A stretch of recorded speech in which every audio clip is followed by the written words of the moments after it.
notre Dieu, à qui nous avons confiance.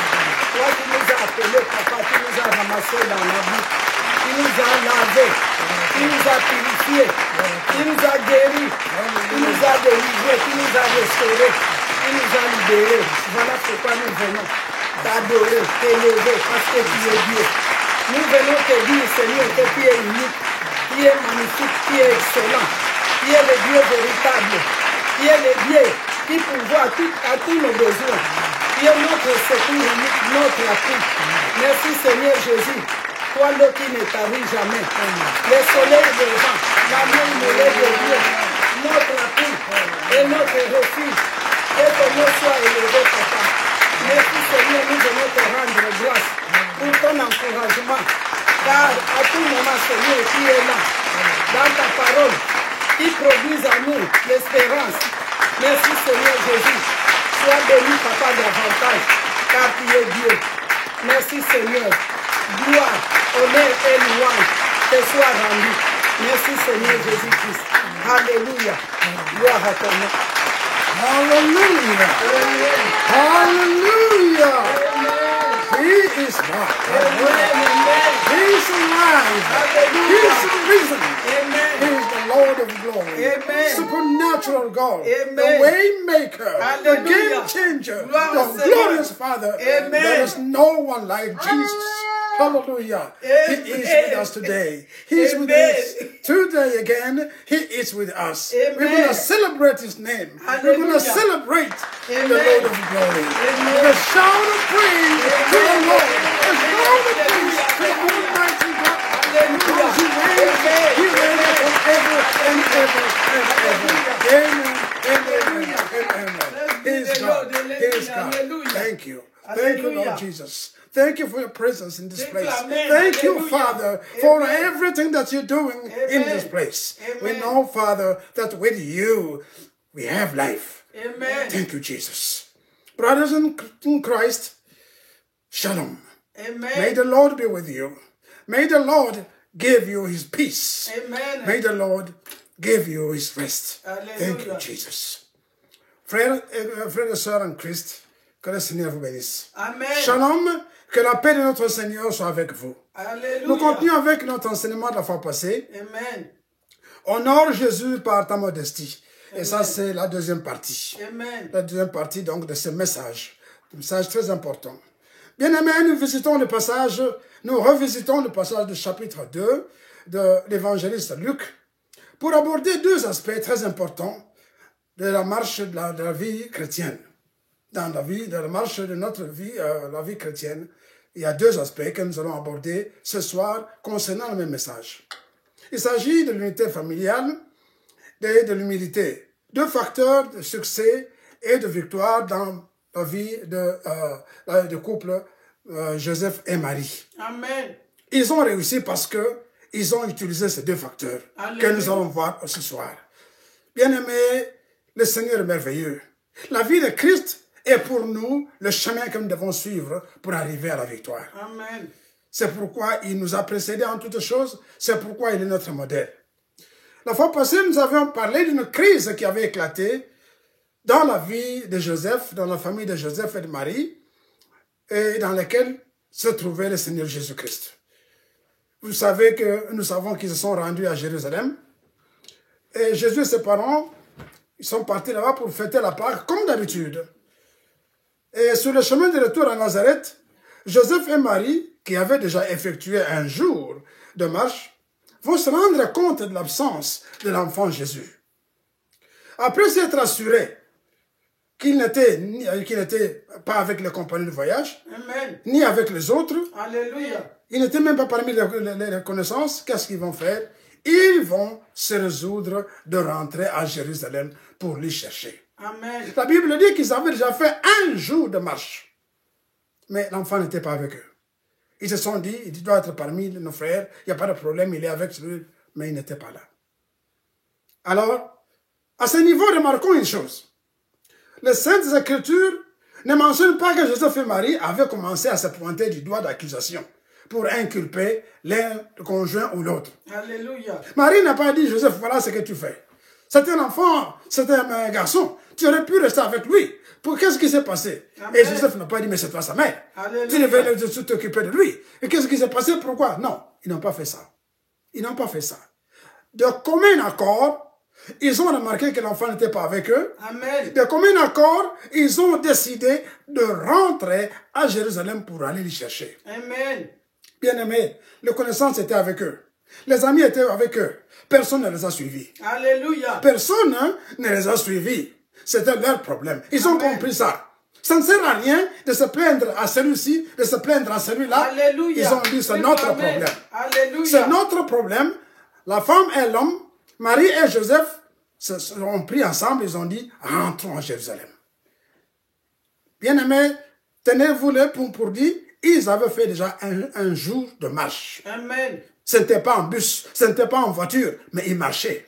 Sur des rochers, sur tout ça. Mais ils ont décidé d'aller rechercher leur enfant qui était resté à Jérusalem. Amen. Bien aimé, nous n'avons pas non plus appris qu'ils avaient commencé à se disputer à cause de cette méprise. Ils étaient d'un seul cœur pour rentrer à Jérusalem et chercher l'enfant. Après 3 jours de recherche, bien aimé, nous n'avons pas appris non plus qu'ils ont commencé à se battre le premier jour, le deuxième jour. Non, non, non. Ils étaient d'un seul cœur. Ensemble, ils étaient en prière. Ensemble, ils cherchaient leur enfant. Amen. Et ils le retrouvèrent au temple en train de discuter de la parole de Dieu avec le docteur ou le maître de la loi, comme disent d'autres versions.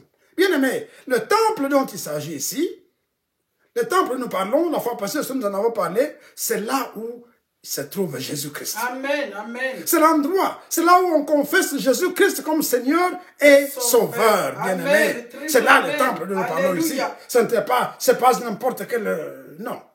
C'est là où le temple, c'est l'endroit où l'on confesse Jésus-Christ comme Seigneur et Sauveur. Amen. Quand nous avons dit, bien-aimé, si vous avez un problème, allez au temple, c'est là. Là où il y a le Jésus-Christ, là où Jésus-Christ peut vous parler, là où Jésus-Christ règne, et le maître, là où c'est Jésus-Christ qui fait la gloire. Voilà le temple dont nous parlons. Alléluia. Alléluia. Bien-aimés, ne vous perdez pas dans ces choses, parce qu'il y a des gens qui disent, où est-ce que vous nous envoyez encore? Nous vous envoyons là où se trouve Jésus-Christ. Si on confesse Jésus-Christ comme Seigneur et Sauveur, là où vous partez, allez-y. Si vous savez que dans cet endroit, c'est de Jésus-Christ qu'on parle, comme Dieu vivant, allez-y. C'est là le temple nous parlons. Alléluia. Bien aimé, la Bible dit, amen. 3 jours plus tard, ils le retrouvèrent dans le temple, assis au milieu des maîtres. Ils les écoutaient et leur posaient des questions. Amen. Tous ceux qui l'entendaient s'émerveillaient de son intelligence et de ses réponses. Alléluia. Les maîtres les écoutaient. Jésus-Christ les interrogeait. Amen. Hein? Amen. Il les interrogeait. Bien aimé, figurez-vous un enfant de 12 ans au milieu de vieilles personnes, des docteurs. Quand on parle de docteurs, ce sont des érudits. Ce sont des gens qui connaissaient la parole de Dieu, qui l'avaient tournée et retournée dans tous les sens, amen. Qui connaissaient la parole de Dieu. Ce sont ces gens-là qui ont commencé à parler à l'enfant. C'est eux qui l'avaient entouré. Et ils leur posaient des questions. Ils les écoutaient et ils leur posaient des questions. Que dit la parole de Dieu ici? Qu'est-ce que Dieu a voulu dire ici? Et ils leur répondaient. Il leur disait, voilà ce que la parole disait. Voilà ce que Dieu a voulu dire. Et c'est comme ça qu'ils disaient, comment est-ce qu'un enfant de cet âge peut-il dire des choses pareilles? C'est pourquoi la Bible parle de, il s'est émerveillé de son intelligence et de ses réponses. Ces gens-là qui connaissaient très bien l'exégèse de la parole de Dieu étaient là pour entendre. Bien aimé, ce n'étaient pas des gens qui ont dit, mais d'abord, d'accord, arrête, d'où viens-tu? Amen. C'est qui ton père? Alléluia. De quelle région sors-tu? Alléluia. Qui est ton... Comment, de quel droit viens-tu nous parler ici? Bien aimé, ça c'est l'aspect extérieur. Amen. Ils ne se sont pas attardés sur l'aspect extérieur. Amen. Ce qui les a frappés, c'est la sagesse de l'enfant, la manière dont il leur répondait et sa connaissance profonde, la maîtrise de la parole de Dieu qu'il leur donnait pour qu'ils puissent comprendre ce qu'il voulait dire. Ils ne se perdaient pas dans des questions futiles, dans des questions bizarres. Alléluia. D'où viens-tu? Bien-aimé, sachez une chose. Jésus-Christ vivait ou venait de la Galilée. Amen. Et pour les pharisiens, la Galilée, c'était un endroit dont ils ne voulaient pas parler. Sécheresse. C'est un endroit de sécheresse. Ils ont dit même, ils diront plus tard, quel prophète est déjà venu de Galilée. Alléluia. Comprenez?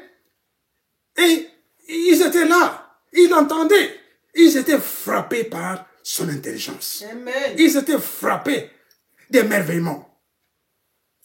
Qu'est-ce à dire?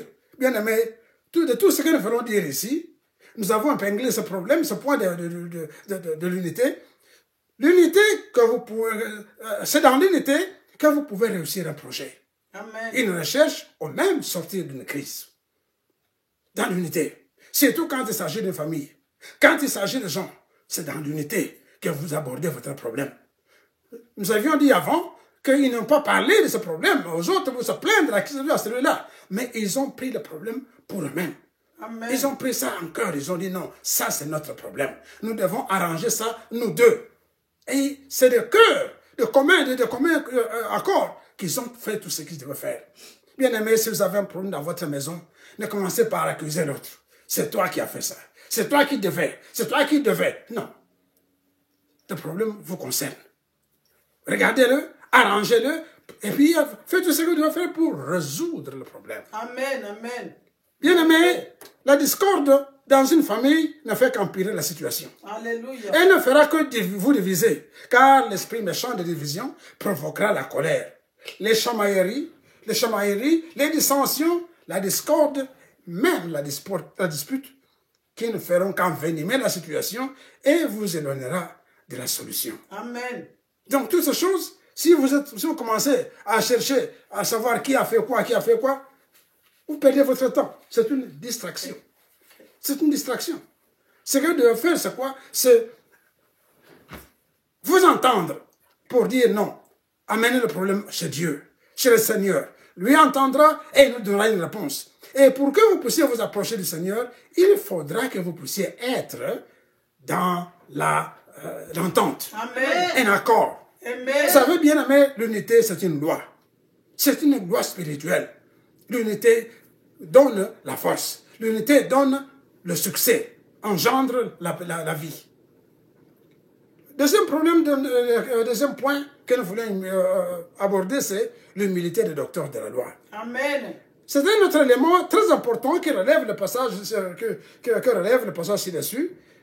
Donc, c'est quelque chose d'étonnant. Amen. De la part des maîtres de la loi, qui d'habitude sont très sceptiques. Alléluia. D'habitude, quand vous parlez, ils vous disent, qui êtes-vous? Amen. Qui êtes-vous pour nous parler de ça? Ça, c'est notre affaire. Ça, c'est nous. C'est notre vie.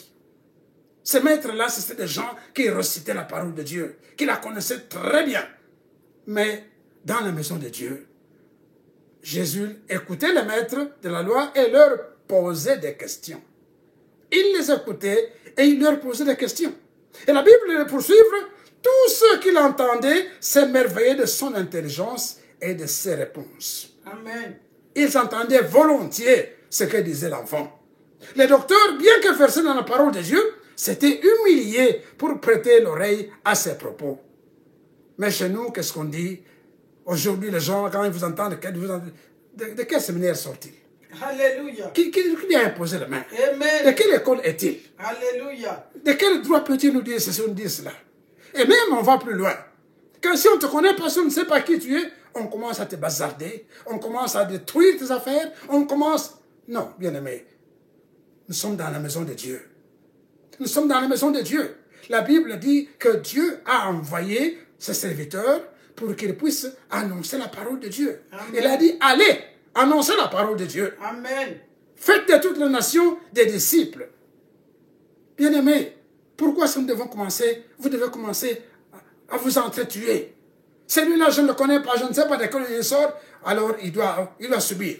Nous devons le renverser. Nous devons le faire. Non, non, non, non. Ce n'est pas ça que Dieu veut. Dieu veut que nous puissions l'honorer. L'honorer sérieusement. À travers ce que nous faisons. Montrer. Le Seigneur a dit, si vous êtes mes disciples, à ceci on connaîtra que vous êtes mes disciples quand vous aimerez les uns les autres. Mais aujourd'hui, nous sommes devenus des ennemis les uns les autres. Pourquoi? Pourquoi? Pourquoi?